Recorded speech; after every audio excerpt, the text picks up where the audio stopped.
Hello there and a warm welcome to the program. I am Imoni Amarere. Recent political developments in Edo State, South Nigeria, have again pushed to the fore the issues around local government administration in the country.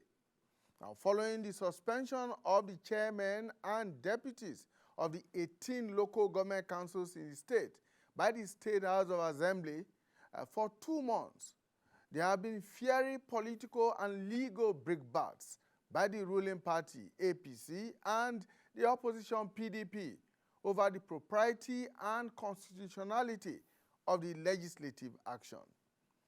While this is pending, some local government legislative councils have taken matters into their hands by impeaching their embattled chairmen and their deputies for alleged misconduct and fraud, while installing acting chairmen in their place.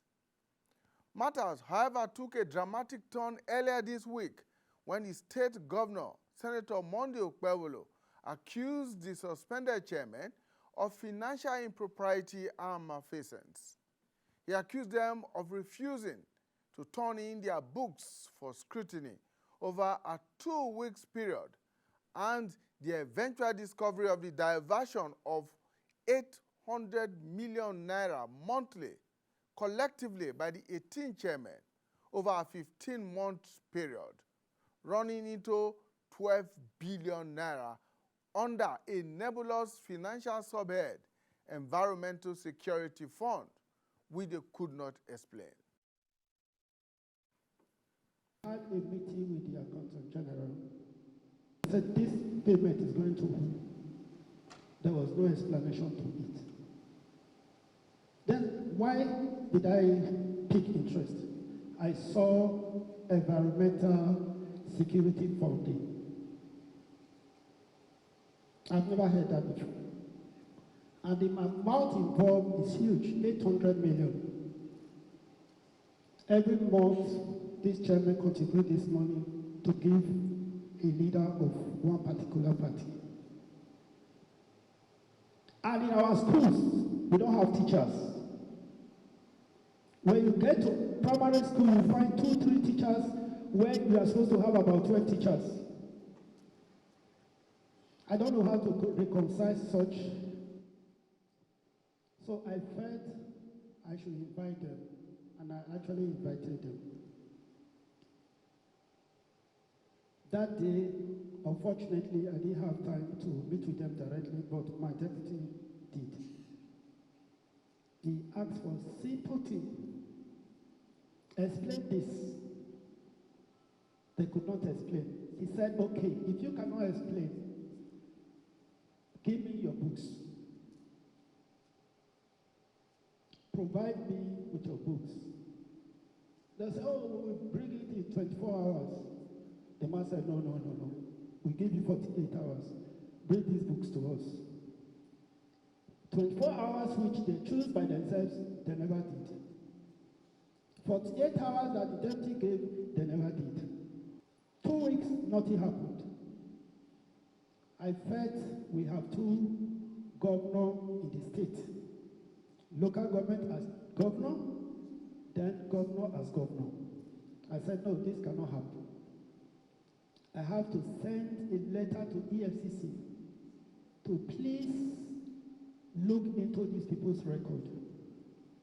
At the same time, as a parliamentarian, I know there are people that have oversight function rights over them, which is the State Assembly. I also sent a letter to the State Assembly. Invited them, they refused to come, and State Assembly decided to say, okay, we suspend you for 2 months so that we can look into your record. That is it. They started moving from pillar to pole. I felt it is wrong, but I want to thank you because you have changed the narrative.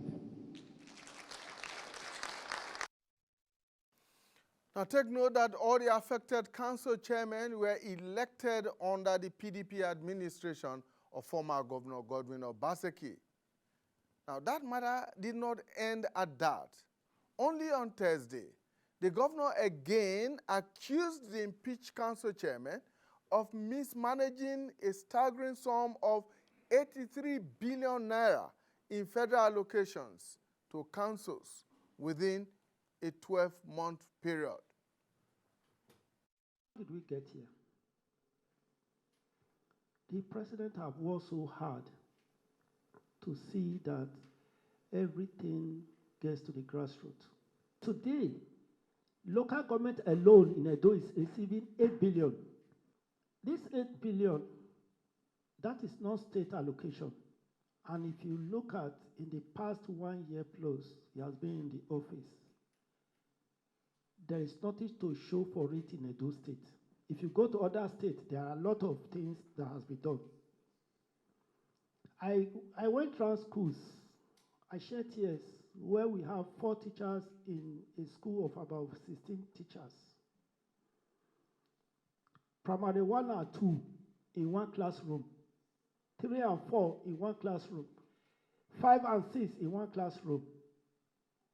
Then you are telling me a local government chairman has the audacity to remove 800 million from local government account. It's not fair.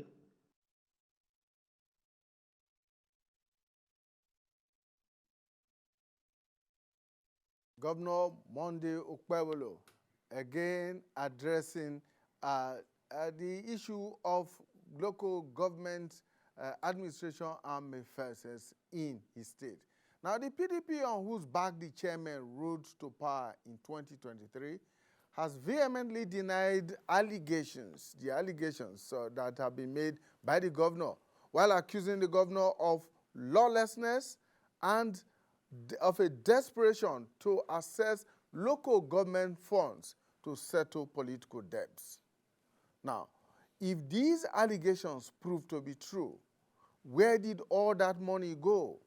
And what were the legislative councils of the various local governments doing while such huge sums meant for development purposes were being siphoned? Now, we must dive deeper into this issue. Now, only 6 months ago, you will recall, the Supreme Court made a pronouncement which granted the financial autonomy to local governments. The court ruled that the allocations due to local governments must be remitted directly to them and not through state government accounts. Implementation of that order is expected to take effect this January. So, if the local government chairmen in Edo State have been busy dashing out such huge public funds either to themselves, their parties, or their political godfathers, according to the governor, whilst they were still under the fiscal purview of the state government, what are we to expect now that local governments are going to get their allocations directly without the interference of state governors who were always accused of tampering with the funds?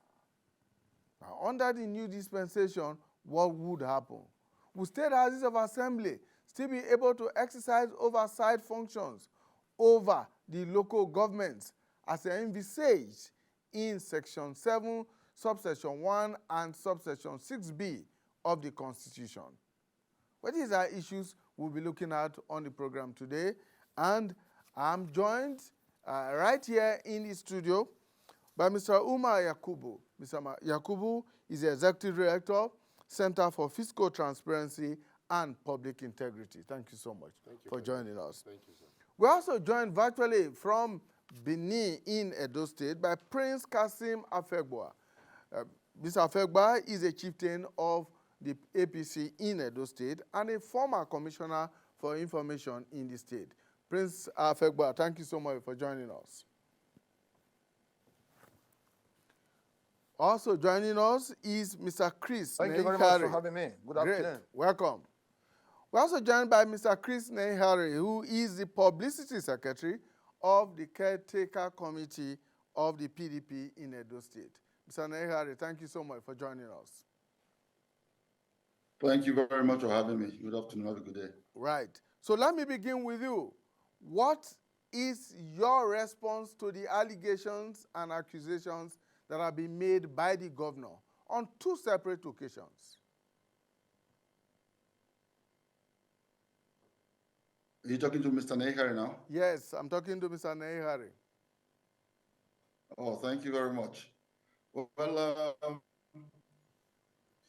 the financial accusation by the governor here in Edo State, we find it very laughable because first and foremost, the governor has shown that he's not capable of understanding figures, financial figures, or even reading or pronouncing them.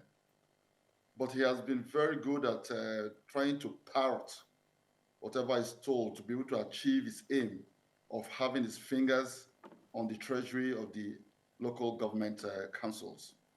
When he talked about 83 billion, I think I'm sure he knows the difference between gross, that is the total sum that has been received by local councils, and then also what's called net. That is what are the statutory payments made by these local government councils. If he has those figures, he will know that 83 billion was not available to the council chairman the way he has painted them. So the allegations are hogwash.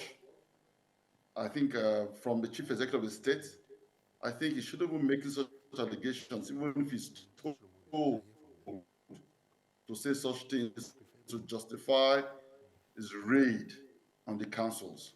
Mr. Nehari, before you go on, yes, I can hear you, but before you go on, you have said that the governor's allegations are laughable and hogwash. I know for a fact that none of the local government chairmen that have been indicted by the governor has come out to deny any of these.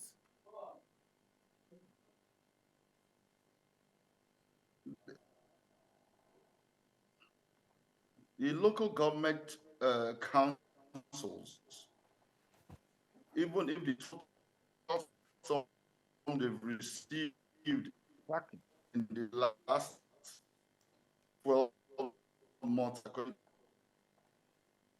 to the governor, a gross figure which is given, I think we should be able to ask the governor, what are the statutory deductions from these figures? What goes for salaries? What goes for XYZ? There are different sublines, areas we should be looking at, not coming up 3 billion in the last few months. You know, so we find it very difficult to be able to comprehend where the governor is going to. He should be able to also tell us that, yes, when he says nothing has been done, it's not, we just find, because we already know he has problems with understanding figures. So when he calls these figures, we don't understand, we don't know what he's talking about, whereas one of those things are confusing. We appear to be having audio problems from your end, Mr. Nehari. All right. We'll see if that can be rectified very quickly. But in the meantime, let me bring in Prince Afebua to respond to some of the issues that we have thrown on the table. Prince, Mr. Nehari believes that the governor's allegations and accusations are laughable and unrealistic. What's your take on that?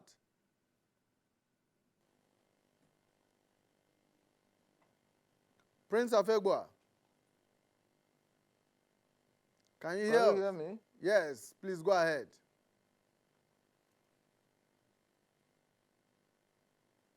Please unmute. Can you hear me? Can you hear me? We can hear you. Go ahead. Okay, good afternoon.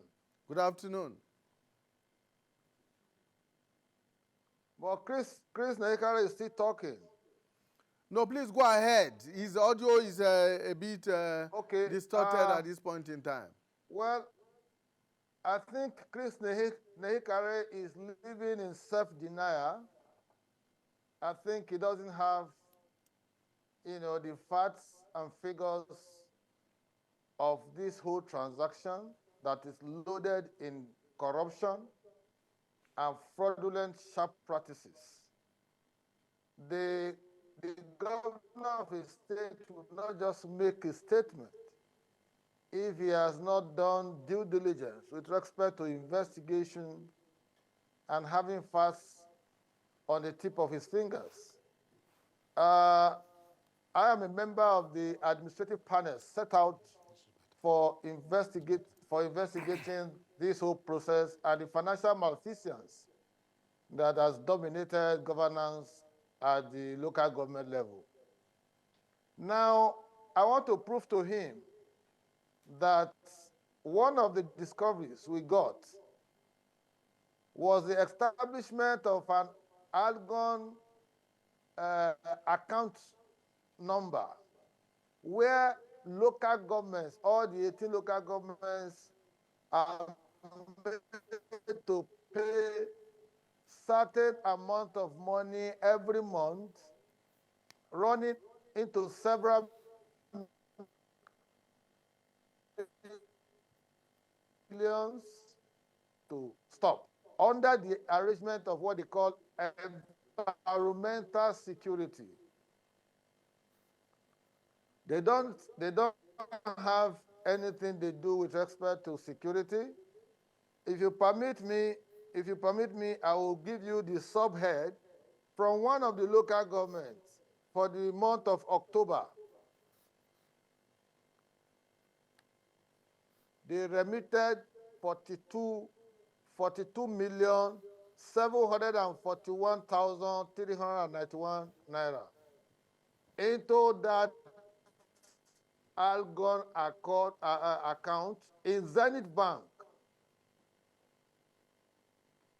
And the account name is Algon. And the account number is 131,029,7270, Zenith Bank. Zenith Bank. And they capture that particular account as special security.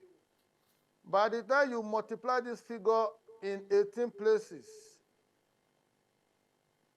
because we have 18 local governments in Edo, you'll be arriving over 800 million, some 850, 900, 950, and all that. And we have gone further to do a further, simplification of entry or inflows into that account. And we have seen all manners of transfer to different people and persons. A lot of them will answer with the relevant questions to answer with the relevant prosecutory agencies. But just to make the point that the PDP in Edo State are trying effortlessly to ensure that they make the state ungovernable for the APC-led state government. But I want to assure Chris Nehikare and his colleagues and members of PDP that there is only one governor at a time in every state. And in Edo State, we enjoy popular mandate from the people. We defeated the PDP, and the earlier they realize that, the better for governance. But if they choose to make the state ungovernable by all manners of disparaging comments, insults and abuses, we will suffocate them. Okay, I can assure you. Prince, because before you go ahead, let me ask you this very quickly. What was the role of the supervisory councillors who constitute the legislative arm of the local governments while all of this was going on? Okay, there's nothing like supervisory. Supervisory councillors are appointees. The councillors are elected. But oftentimes the chairman will pocket them. So, and the quality of persons at the local level, particularly at that legislative, which also makes democracy an interesting, engagement. All right, Prince. Just hold it there. I'll come back to you. I'll come back to you very shortly. But let me bring the discussion to the studio here, where Mr. Omar Yakubu, who is the Executive Director of Center for Fiscal Transparency and Public Integrity, is seated. These are issues that we looked at one way or the other in the past. That is the autonomy that has been granted to local governments And the fact that the Edo State government appears to be telling us that even before that autonomy was granted, this was what local government administrations in the state were doing in the management of the finances of the local governments. The PDP in Edo State is arguing that the local government chairmen are not the, what they claim, they are not the accounting officers of the local governments. But we have seen situations where the governor is talking about 800 million every month, amounting to about 12 billion, and then another 83 billion that have been allocated to the local governments, fed from the Federal Federation account, and have been mismanaged. Well, I think it's a good thing that this thing has come up, but you can easily take the Edo template now, and if you actually investigate, that's us, civil society media, you see it's a replica in all the states. There's nothing surprising. This has just come to the fore now because there's some political infighting. There are two different political parties. That is why it's coming out. But states where the same party has succeeded in being the governor, you find out you do not hear about this. So the problem of whistleblowing now, you only get to hear when interests are not satisfied. And usually interests will not align when there are different political parties. That given is, this has been the culture. And this is what we've been talking about the fear of local government autonomy. It is good democratically, but their structures are not ready for these things. And the reason being that, if you look at the sharing formula per month, about 52% goes to federal government, 26% goes to state government, 22% goes to local government. But because we have refused to fix our electoral system to ensure transparency in voting, the governors control those 22%. So the sharing formula left for me is actually 52 and 48, because no local government chairman goes against his governor because he was appointed by that governor, as you have seen in Edo State. So, and the practice that data has shown is, even when you remit the funds to the local governments, they have either something called joint account, joint projects, joint this, joint that, or fraudulent that can only be signed off by the governor. So this is why they have this problem. In some cases, the governor will execute a project and tell them that he's paid from local government accounts. So if you just dig further, this Edo template is, I can tell you, is a replica in at least 33 states of this federation. The only time we experienced some semblance of local government autonomy was around 2007 when Shekara was governor of Kano. That was the only time local governments had full independence and they were getting their allocations directly. And a lot of corruption cases came up from that as well. But at least they had that independence. So there's really nothing surprising about this. Then don't forget, even if you use the data of last year, local governments of the first quarter of 2024 received 1.6 trillion naira. Check your local government. What is there? What development is there? Check my local government. All of us are local government. You don't really see it because of the control structure of those funds is from the governors. That is the problem you have. In other words, you are suggesting that this particular situation in Edo, or these allegations that have been made by the governor of Edo State,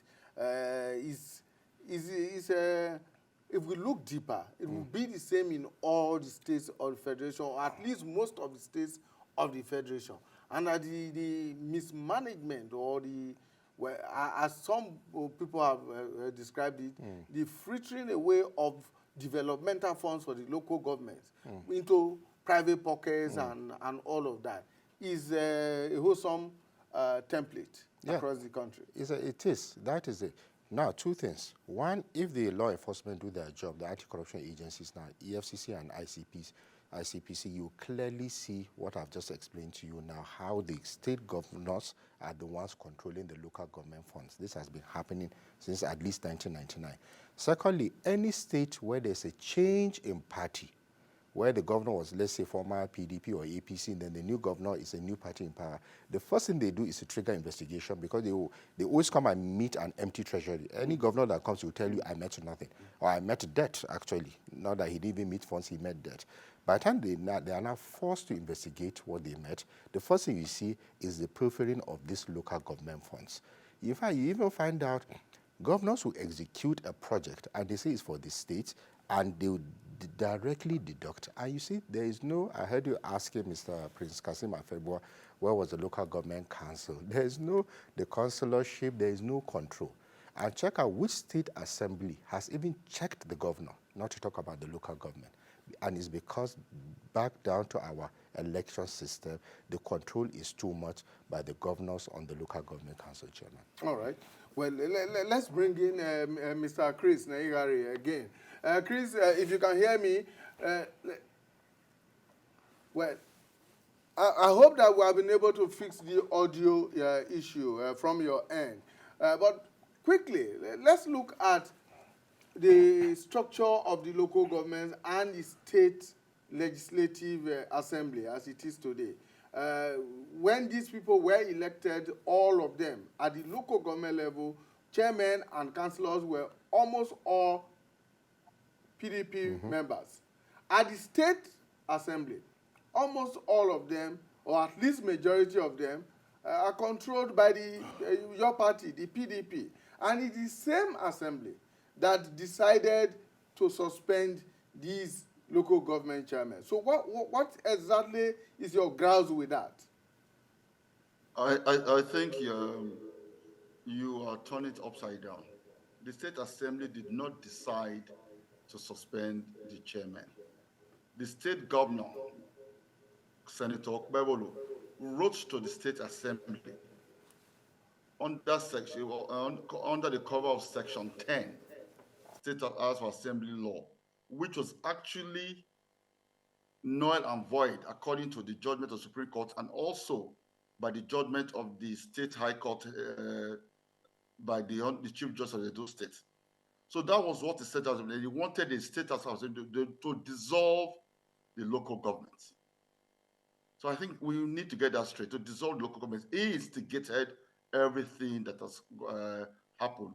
And that is why we shouted that, look, you don't have that authority to want to dissolve or even suspend. The law does not back you on this. And that is where Mr. Naigari, before you go ahead, the State Assembly, the governor wrote to the State Assembly, and the State Assembly had the option of turning down his request or going ahead. I'm sure you are a Nigerian. I'm sure you know that some of these governors have some of these governors, when they want something, they get it, no matter how they want it. So when you say they wrote to the State Assembly, we should understand what has happened, whether we had majority there or we did not. Threats, intimidation, these are all the things that have happened for them to achieve that particular goal of the suspension. By the time it became clear that they don't have the law backing them for these suspensions or whatever they have done, then they resorted to impeaching governors with one, in some cases, two councillors impeaching chairmen across the state. And then when that did not work, they sent their thugs to local governments with horsewhips and all sorts of weapons to chase away council chairmen and councillors, beating up people that work in the council. These are the issues we have in Edo State. And then now when they've seen that these things are not working, they've come up with frivolous statements that they are doing accounting to determine how much was received, how much was spent. If there's fraud in the local government chairmen do not have immunity. They should report them to the EFCC and then let them be prosecuted. It is not in the governor's place to determine who is being fraudulent, or my friend Prince Kazim's place to tell us who is taking government money, local government money or not. Let the security agencies, let them do their job. There's EFCC, there's SCPC. They should do their job. It's not Kazim's place to determine who is taking government money and where it's taken to, come on television to start reading out account numbers and names of account. No, the law should be in place. We've always insisted that we don't want strong men, but strong institutions. The president, in his wisdom, wanted local government autonomy. By the time two or three people in local governments are taught a lesson, if there's any malfeasance, then the local government becomes stronger and we have stronger person. My friend Kazim a minute ago, he talked about the quality of councillors, and I think that is not fair. The people elected those councillors because they were the best that ran for that election, and we should They give them didn't the elect respect. them. You selected them. Just like you selected the governor. The governor is selected today, is it not? That is why we are challenging him in court and You tribunal. set up, All but there right, was no let's tribunal let's in not the make local it government. an Section. altercation between We are just the two of you. challenging Yes, his so election at the tribunal. The local government elections, you challenged it and you lost. No, If but by there was no tomorrow you challenge. There was don't no win it, tribunal at the of local course, government level. There was no of tribunal. all course there right, There was was. no tribunal. gentlemen, there was. let's not We make lost. it an altercation between the two of you. Mr. Don't mind my Nengare, friend. you have made the point. I just wanted to Let, correct his let me expression. let me ask Prince to respond to some of those issues. From what Nengare has said, it appears that they are accusing the governor of power grab at the local government level. Prince? Chris Nahikare is just being clever by half. It's lamenting today. I'm wondering whether it's not the same Chris Nahikare who spoke for Obasanjo's government as Commissioner for Information and kept conspiratorial silence when 14 members of the assembly were kept in abeyance without being inaugurated to serve their constituents under a validly elected process that returned them as victors in the election. For 4 good years, and Chris Nahikare kept quiet. As we speak now, 3 members of assembly are the one presiding over a PDP state legislative assembly in Rivers State. Chris has not written anything to condemn that and cry. The more they cry, the more they lament, the more excited I become because they are testing a little bit of what they were giving us before and they are already shouting blue murder. The point must be made, Mark Amariri, that in Edo State, there are local government, 18 of them PDP. Those who are impeaching them, 18 of them PDP. They are not APC. Now you say the local government autonomy. I think people are twisting the whole narrative. I have read that judgment back to back. And what the Supreme Court said is that there should be financial autonomy such that the provisions of the Constitution with respect to joint account between governors and local government chairmen should no longer exist so that they can enjoy direct allocation from the federation account. And by extension, ensure that the state assembly make laws for structure, administration, and finance of local government. Those words were captured in the Supreme Court judgment. What we have done, we have not dissolved. We have only suspended 2 months in line with Edo Local Government Act 2000, Section 20, which made the governor to write officially to the State Assembly in consultation of the issues of misconduct. And in that process, the Assembly carry out that suspension. The Assembly, like you rightly told him, is run by PDP officials or elected honorable members who are lawmakers of power grab. When the local government, so-called local government election was conducted last year, there was no tribunal where you can report your case. They were voting on the field in the local government. Obasanjo was in Benin issuing certificate of return to this so-called local government chairman. And the PDP wants to use that particular local government chairman to cause a parallel government, to try to make the state ungovernable. Prince, is that the grounds of the APC now that the local government elections of 2023 was not properly conducted? Is that the grounds? Of grounds, I'm only reminding him of the inanities. Hikari didn't have the ball to condemn when they called the shots. He didn't. It's not the ground. The ground is that I have given you instances where they are contributing money into an account. They call it Argon account. And environmental security. Only God knows. Go to local government in Edo, a member of the administrative panel. We are seeing revelations of kind of financial malfeasance. We are seeing all kinds of projects that never existed, for which monies were paid and all of that. And we are saying that this should not be the standard. And so if Chris Nehikare has the interest of people at heart, he should own. Nobody is taking the monies of local government apart from the PDP government that ran this state from 2016 to 2024. Okay. All right. Prince, that for God's sake, we need to interrogate questions. We need to carry out oversight function. Okay. That exactly is my point of departure here. Yes. The responsibility or the duties of the state assemblies to carry out oversight functions over local governments.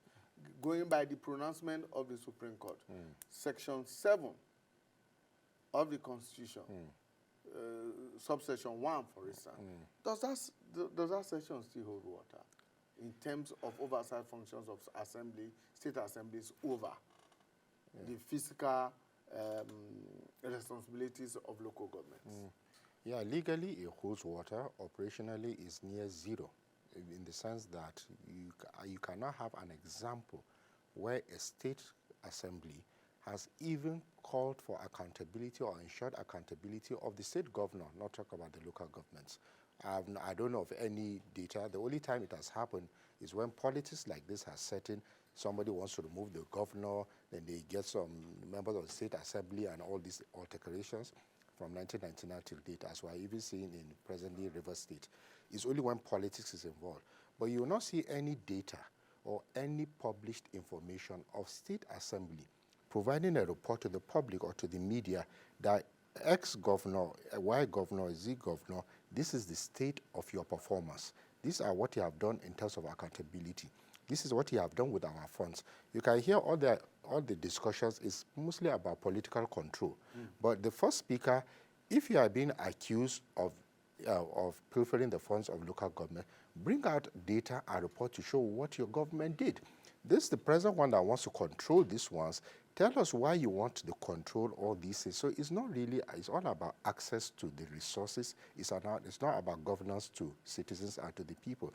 So honestly, the issue of oversight at the state assembly level is completely broken down across all the states because there's no data to support that they have done their jobs or they're doing their jobs. And it's traced back to our leadership selection process. The party, you said it earlier on in your statement, a state where the governor is PDP, you find out all the state assembly members are PDP, 100%. The local government chairmen are all PDP, 100%, not 99%, 100. If it's APC, it's the same thing. How is that possible? So this is not going to work until, I'll always say, INEC does its job to ensure that we have a clear, efficient, free and fair elections where people will select the people they want to vote for. That is where you have governance and demand for accountability. But for the state assembly, in terms of our own, the way we like assessing them, they are nearer to zero in their performance. All of them, all the states. It's not about Edo State because they don't check. Going forward with this Supreme Court judgment that now says give allocations directly to the local government. Yes. And if what we have been told by the Edo State governor, which you have affirmed in a way, is what goes on. What is the control mechanism at this point now when they will receive their allocations directly and there will be no interference from the state government or from the state governor, who have always been accused of pilfering or interfering with local government allocations?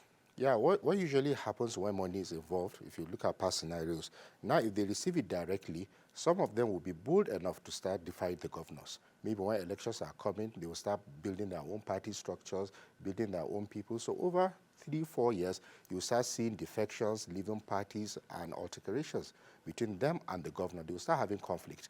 That's the essence of having that financial control. Because when you talk about autonomy, financial autonomy is very important. But in the former scenario, because they have a law backing them now, the Supreme Court judgment, but in the former scenario, it wasn't really clear. It was even clear that, to me, there was no need to even interpret that judgment. Local governments are independent. They should be independent. But they just use some technicality to be controlling those funds. Now that it is clear that their funds will be coming directly, only somebody that doesn't want to serve his people will be deferring to the governor in terms of the expenditure of the local government. And one of the things we are even doing now is we are establishing with other civil society organizations a monitoring template online where funds paid to each local government, it will be open where citizens will be monitoring. So if you receive funds and decide to go and remit it to your governor, the citizens will see. And we're going to continue doing this. We're doing it together with Agora Policy and Center for Democracy and Development, and with the support from MacArthur Foundation, together with AIT, are involved in this. So we're going to make these things open so that people will be monitoring the funds sent to you directly, local government. And one critical component we are going to insist on is on your budget implementation report. Because what has been happening, funds coming, they will just show expenditure to satisfy Fiscal Responsibility Act and other acts. But what is the impact of those funds you are receiving? If we are not measuring impact, this thing, we are going to regret it because it's not really going to translate to good governance. All right, thank you so much, Mr. Yakubu. I understand that you have to take leave of us now because you have other commitments. Yes, sir. Thank you so much for your time. Thank you, sir. All right, let's continue our discussion. Chris Nehikare, let me come back to you. The issues of environmental security fund and special security funds that were remitted. What are those? Are they supposed to be part or subheads in the local government administration? I think before I go into that, I just want to make some corrections according to from where Kazim left off. First and foremost, the letter the governor wrote, which I've sent to your phone right now, the governor was asking to invoke Section 10, not Section 20. So we have to be truthful all the time. He was asking for Section 10 or Section 20, and that Section 10 does not exist. So the premise for their letter to the House of Assembly ab initio was wrong, null and void. All right, so that's the State Assembly itself also failed to notice that. Exactly. You know, then secondly, it talked about EDHA members I did not speak when they were not allowed to be sworn in 2020 or in 2016 or whatever year it was. First and foremost, PDP government came into the state in 2020, not in 2019. Those people that did not go for swearing in were stopped by the courts. There are court judgments saying that they cannot revisit it. Their seats were declared vacant and the court judgments were there. Obaseki did not stop anybody from being sworn in. They were believing in their godfather to impose them because all they wanted at the time, from my understanding, because I was not in their party at that time, was that they wanted to be the one to produce the speaker, irrespective of what the situation was. And that is what led them to not represent their constituencies at the time. And they're separating financial autonomy from political economy. My friend is just being clever by half. What is financial autonomy? What is political autonomy? So when you look at all these things together, like you described rightly, what we're experiencing is a coup d'etat in the 18 local governments, power grab by the state government, because they want this local government at all costs, like the man at the studio spoke of just now. What they want is how to control these resources. The state government before now, those state government of Basaki, gave these people as much autonomy as they wanted. The laws were there. We passed them at the local government level, passed them at the state level, passed them in court. We agreed with the federal government pronouncement, the Supreme Court. We were defendants, but we lost the case as a state. And so we must obey court judgments. And that is what we're holding on. So it was under that financial independence of the local government that they came up with such subheads as Environmental Security Fund and Special Security that was First and being foremost, I have a remitted letter to here an from the. Argon account? I have a letter here from the. I think it was the Permanent Secretary Ministry of Local Governments. From what I understand, they have a subhead called Special Security Stroke Environmental Funds. I don't work at the local government level. I don't know what that heading was No, you for. keep I quiet. think the local government chairmen are the best to answer that. Okay. But what we do know is that the local government have statutory payments they make every month. I'll just list out a couple for you. So when that is what makes the allocation they talk about to be funny. When they talk about gross figure of 83 billion coming to the local government, yes, quite a huge amount of money, and I'm very happy that that came up now. But there's payments of teachers. There are all sorts of different payments that go out from these monthly allocations to chairman. I'm just trying to find that in my. Yes. Why you are doing that? Why you are doing that? The governor also stated that in most of the schools. We have the local. This is I think this is drawn a local government. They have a local government fund, a local government pension fund contribution. Because the previous government, led by the APC governor, Adam Shomole, was not making payments to pensioners. That is why we have a huge deficit to today. The state government and local government set up a local government pension fund contribution. We have teacher salaries. We have the primary so health Mr. care Naegare, because of limited time, if you have all of these facts, why were the local government chairmen reluctant to go and explain either to the governor or to the State House of Assembly when they were invited to? That's not the House of Assembly did not invite them. They're revising the situation. They were not invited by the State House of Assembly. The governor is not the headmaster to someone elected man to come and explain to him. Does the president summon Mr. Governor to come and explain to him? We have to call a spade a spade.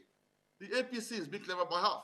You don't sit down in your office in Benin and tell the chairman of Esako West to come to Benin to come and tell you how much he has and how he has spent his money. If you believe there's fraud, call the police, call the EFCC, call the ICPC. They will investigate them and then try them. And I believe the governor has called the EFCC. It's not governor that does investigation. Let the police and do investigation. That is what we should be talking about. Okay. Not set up a committee made up of Kazim. All of a sudden, Kazim is now a czar, chasing chairmen across the state. We don't do that. All right, Kazim, how do you respond to that? I'm not chasing them. I think Chris is quite funny. He said he doesn't have any information about local government. Yet he's sitting in Jack. It's quite interesting when I hear people, run this kind of commentary, very ill-informed commentary. I now have the opportunity of seeing a lot of transactions at the local government level. Mark, you will marvel at the level of fraud. We will submit our report in another 2-3 weeks from now. It's terrible. If they grant you financial autonomy, does it now make you so reckless in handling finances at the local? Enjoy immunity of whatever type, such that we cannot interrogate or even ask questions. Even governors that have immunity, they are being asked questions every now and then. The EFCC, ICPC, and all that, they're already looking into all of these issues. And they are the same Chris Nehikare who are shouting blue murder that we are witch-hunting their people with EFCC and what have you. So the point must be made that the judgment of the Supreme Court captured eloquently that the state assemblies of states all over the country have the power under the Constitution of Nigeria to make laws for administration, structure, and finance of local governments. So what the judgment gave in terms of the validity of what exists is that allocation should no longer go to joint account, it should go straight to the local government account. But the State Assembly has powers to make laws for structure, administration, and finance of the local government. So it is not an omnibus judgment that will eliminate every other law governing the local government.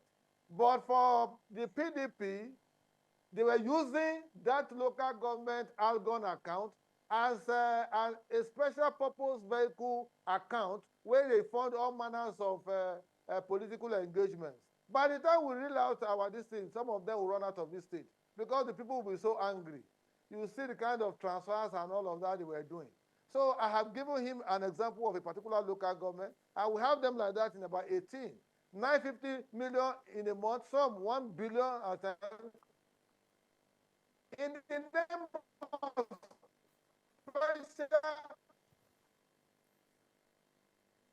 security and environmental security. How do you define that? Can't point at anything they have done. Just let God knows subhead. And yet you want us to keep quiet because you are relying on one judgment that stated financial autonomy. So please, we are not looking for power grab, but anybody who has accepted to serve in public, the person must be ready to be accountable because the money you are presiding on or So, Prince. presiding over is not your money. Okay, Prince, so why the resort to impeachment of these local government chairmen, even after they have been suspended? We are not the one impeaching them. Go and ask the councillors. The councillors are the one impeaching maybe because they now realize the soft figures that of financial malfeasance at the local level. We've had meetings with Holga, head of local government. We have meetings with treasurers and all that, and we have seen there are revelations upon revelations and all of that. But there are allegations that talks are being used to prosecute these impeachments. Courts? No, talks, political talks are being used to prosecute these impeachments. It's PDP that has talk now. Have you forgotten that the former Governor Obaseki told us before the election that anybody who touches them, that the person that he will burn, the dogs have run away from the state, and when they want to use them, they come to. Then when they finish, they will escape again. All right. Don't forget that the governor's ADC was security aid was killed. All right, Prince, let's leave it at that. Our time is up. But Chris, just one last thing. What is the PDP's next line of action? We have not held people accountable for that, even when we are a law-abiding political party. Our people have been very patient and waiting for the courts to take its course. We will not engage them in this power grab or this struggle going around the state. But we are going to follow the due process of the courts to his law. But he claims that the talks are your talks. Well, Kazim knows what he's talking about. He knows who sponsored the thugs. No. He knows who sponsored the thugs. There are videos of the thugs. There are videos of the thugs. Their membership of the party is not in dispute. And so I'll just leave it like that. We do not have thugs in PDP. We are all respectable people. And it is clear that we respectable people. Hyenas and tigers. All right. Thank you so much, Chris. That's where we're going to be, calling it off because our time is up. Thank you so much, gentlemen, for your time. Chris Nehikare is the publicity secretary of the Critical Committee of the PDP. He was also a commissioner in Edo State previously under the Obaseki administration. And Prince Kasim Afegba is a chieftain of the APC in Edo State and a former commissioner for information. Gentlemen, thank you so much for your time. Caretaker committee. Why won't they have substantive committee? All right, that's it for the moment. Please join us again when we bring you a fresh edition of the program People, Politics, and Power. Bye for now.